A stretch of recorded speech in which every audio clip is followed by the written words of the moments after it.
I think we were spending about like 4,000 to 5,000 a week in paid ads. I think we probably had around 6,800 active subscribers at the time. We were struggling to scale our ad spend sustainably and in a consistent way. It was very cyclical, going up and down. We were never able to keep increasing it and maintain the same efficiency. We learned a lot from working with you guys and how you guys structured the ad campaigns. We definitely saw an increase in active subscribers, but you guys definitely got the ball rolling and increased the ad spend by quite a bit, and now it has stabilized. So that was a win that's come out of it for sure.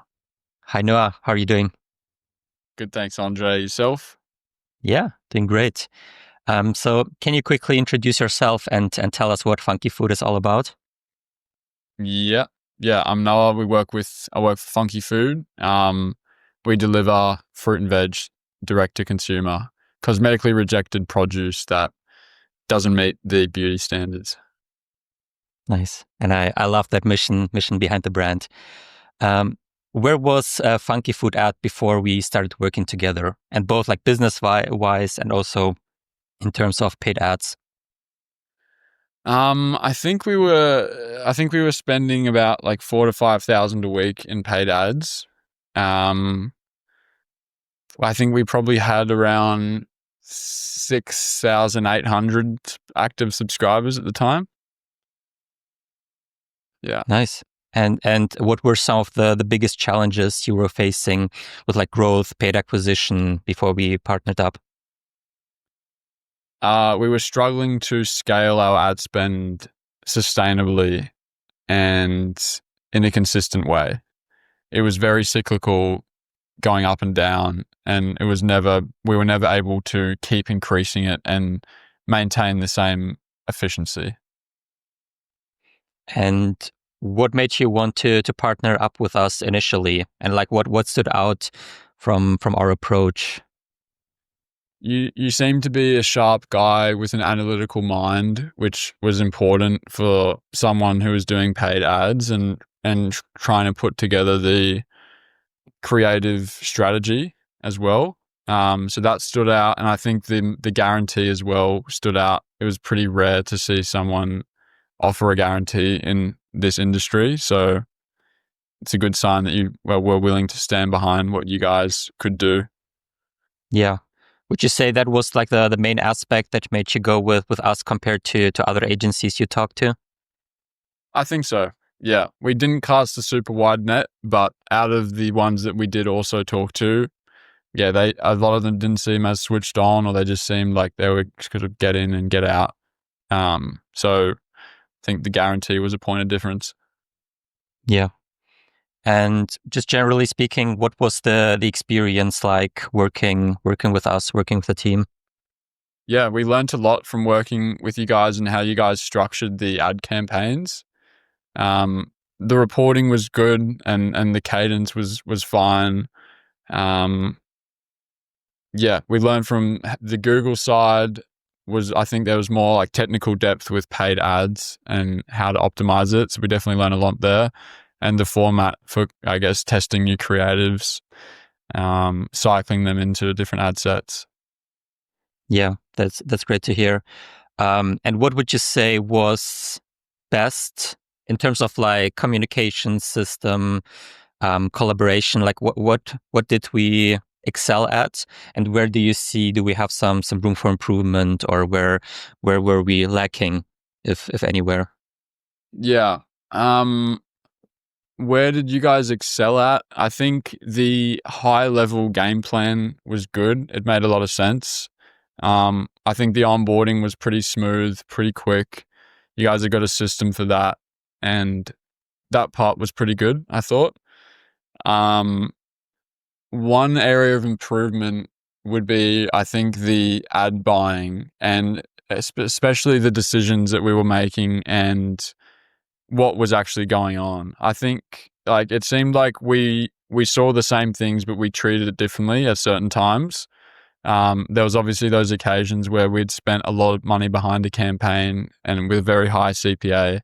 We felt like that should have been turned off probably, whereas you saw the same thing and said, oh, it's still par for the course.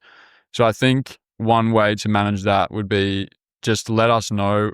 If you let us know what you were doing in the plan, and if it gets to this point and there's no improvement, then we would cut it. Maybe it would help us be more aligned from the start.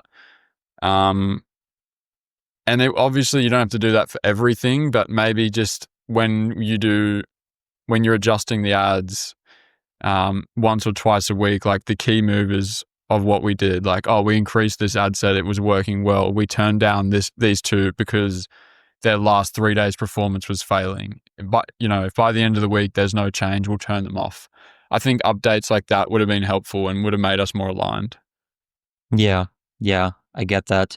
So basically, on the one hand, clearly communicating our decision-making criteria and on which factors we decide whether we keep a campaign or an ad running, and why we decide to turn certain ones off.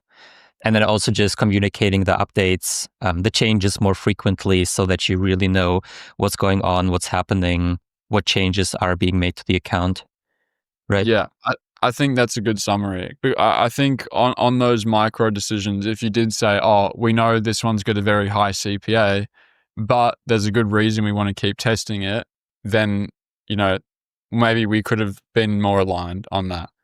So I think, that's it. The criteria for what you use, and then, key updates around what we're doing and what would change that situation.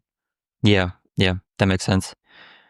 And like, generally speaking, what kind of results did you see while we were working together? We definitely saw an increase in active subscribers. We probably also saw a decrease in the efficiency of our ads, but at the same time, it was a pretty short time frame.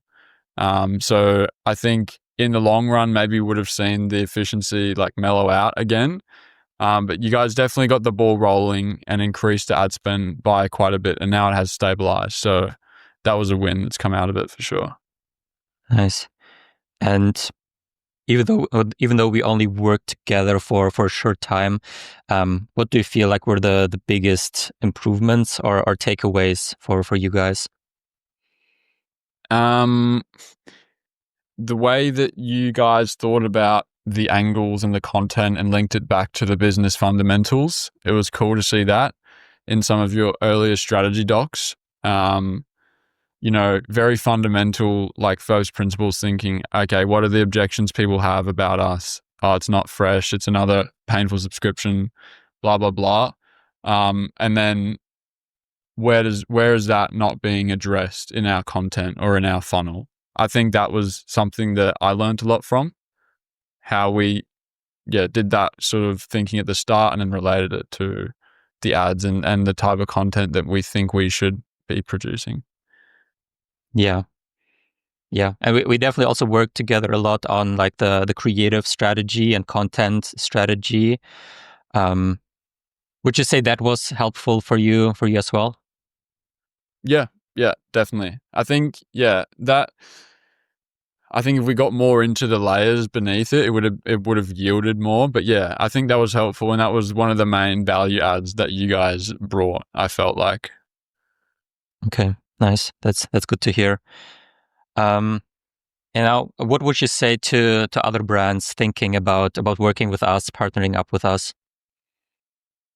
Yeah, I mean, I think you guys are very analytical and have a smooth system, and you also, I think your team was pretty diligent in responding to us and trying to align on where we needed to go.